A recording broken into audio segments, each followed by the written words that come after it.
ဒီနေ့ကျွန်တော်ရေးမင်္ဂလာပါရှင် NN1 channel ကနေကြိုဆိုပါရစေဒီနေ့တော့အခုတရှိကျင်းပနေတဲ့ဘန်းနဲ့အလင်းရောင်လှူရှာမှုဆိုတဲ့ event လေးကိုတွားခဲ့ပါတယ်ရှင်ဘန်းချန်တွင်းမှာနေကြဘန်းပေါင်း1000ခွဲစိုက်ထားတဲ့နေကြဘန်းခင်းရှိမှာတကယ်ကိုရင်းလာလို့အားလုံးကိုမိတ်ဆက်ပေးရှင်ပါတယ်ရှင်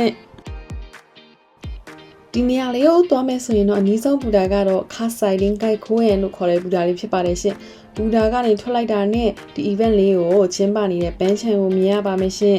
စနေတနင်္ဂနွေမှာလူအများကြီးလာရောက်လေပဲတဲ့နာမည်ကြီးပန်းချန်တစ်ခုတည်းဖြစ်ပါတယ်ရှင်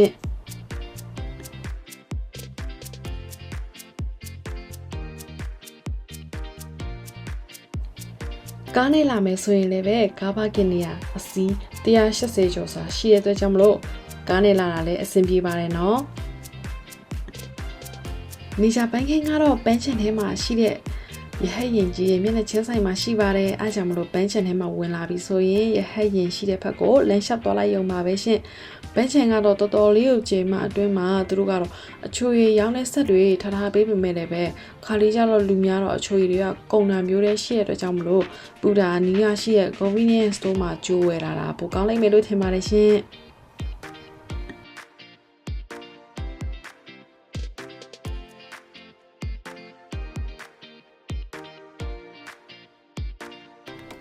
ပန်းချန်တွင်းမှာတော့ kitchen ကားတွေလည်းအများကြီးရှိတာကြောင့်နင်းလို့စားတော့ကြိုက်တဲ့တငယ်ချင်းတွေအတွက်လည်းပဲအဆင်ပြေပါတယ်နော်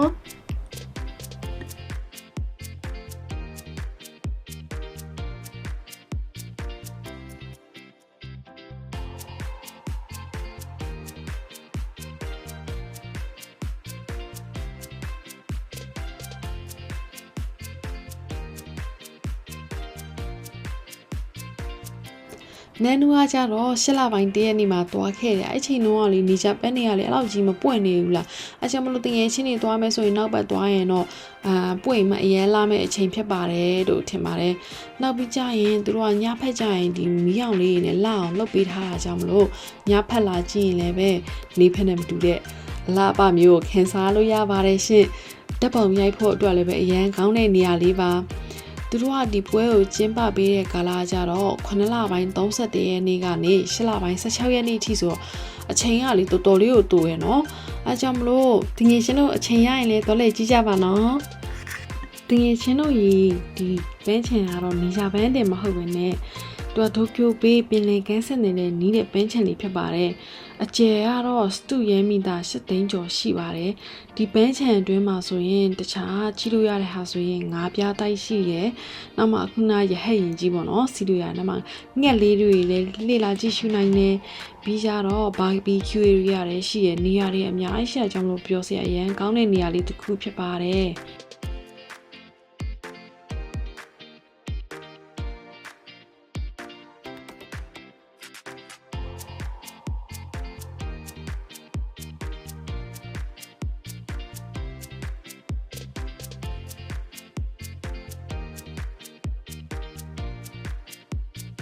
ဘန်းချန်ရဲ့အတွင်းဖက်ဆုံးကိုဆက်သွားလိုက်ရင်တော့ပင်လေကြီးကိုတွေးရမှာပါ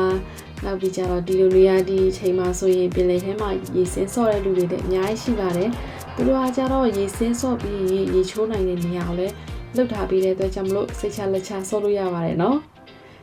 နေ့ရဲ့ channel မှာတော့ဂျပန်နိုင်ငံရဲ့နေ့စဉ်ဘဝခီးသွားစရာနေရာတွေအစားအသောက်တွေနဲ့ဂျပန်နိုင်ငံအကြောင်းတွေကိုဆက်လက်မျှဝေပေးသွားမှာဖြစ်လို့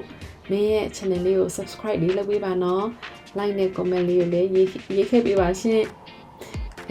share လေးလုပ်ပေးရင်ပိုပြီးမှဝမ်းသာပါလေရှင်အားလုံးကိုအဆုံးထိကြည့်ပေးတဲ့အတွက်ကျေးဇူးအထူးတင်ပါတယ်ရှင်ဒါဆိုရင်နောက်ဗီဒီယိုမှာပြန်တွေ့ကြပါမယ်နော် bye bye